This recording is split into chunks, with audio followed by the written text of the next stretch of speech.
సంగారెడ్డి పట్టణంలోని గంగా నర్సరీని మెదక్ పార్లమెంట్ సభ్యులు రఘునందన్ రావు సందర్శించి వివిధ రకాల మొక్కలను ఆయన పరిశీలించారు.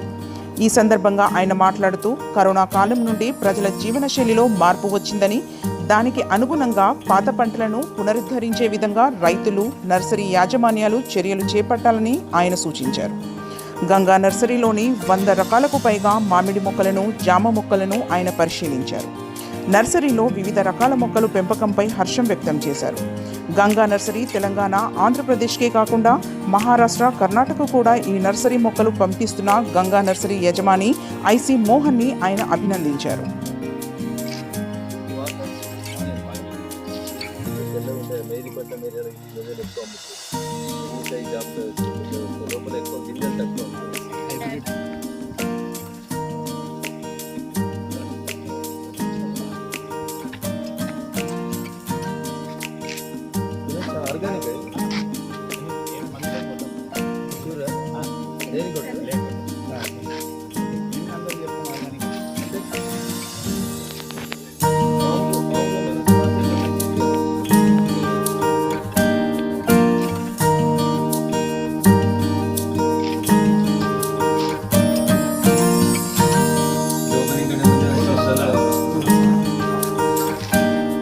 కరోనా పాండమిక్ సిచ్యువేషన్ తర్వాత ప్రజలకి ఆరోగ్యం ఉండడానికి అవసరమైనటువంటి పండ్ల పెంపకంతో పాటు సి విటమిన్ ఉత్పత్తి చేసేటువంటి అనేక రకాలైనటువంటి ఫ్రూట్స్ పట్ల చాలా వరకు రైతన్నలు అవగాహన తెచ్చుకునేటువంటి కార్యక్రమాన్ని ప్రారంభించారు. దాంట్లో భాగంగా సంగారెడ్డి ప్రాంతానికి సంబంధించిన మా చిన్ననాటి మిత్రుడు గంగామోహన్ గారు మామిడిలో ఒక 100 వెరైటీల నుంచి మొదలుకుంటే నిమ్మలో ఒక 10 వెరైటీలు, ఇట్లా రకరకాలైనటువంటి పల పరిశోధన కేంద్రాల లోపల ఏ రకంగానైతే ఉత్పత్తి చేస్తున్నారో ఆ రకంగా వివిధ వెరైటీల మొక్కలను ఉత్పత్తి చేసి ఉభయ తెలుగు రాష్ట్రాలకే కాకుండా ఇటీవల ఈ నర్సరీ కార్యక్రమాన్ని కర్ణాటక, మహారాష్ట్ర లాంటి ప్రాంతాలకి లేదా రాష్ట్రాలకి విస్తరించినందుకు మిత్రుడు గంగామోహన్ గారిని ఈ సందర్భంగా అభినందిస్తూ ఉన్నాం.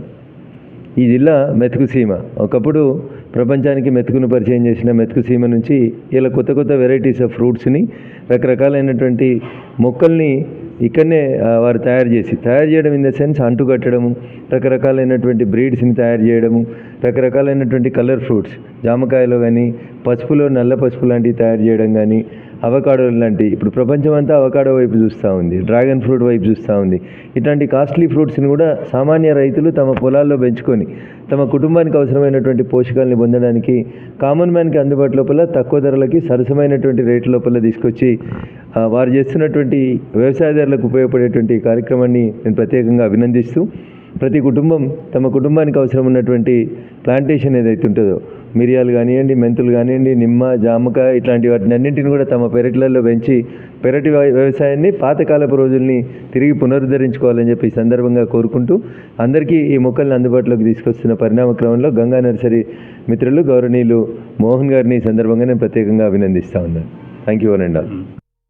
Thanks for watching NV News. Please like, share, and don't forget to comment. Please subscribe our channel and press bell icon.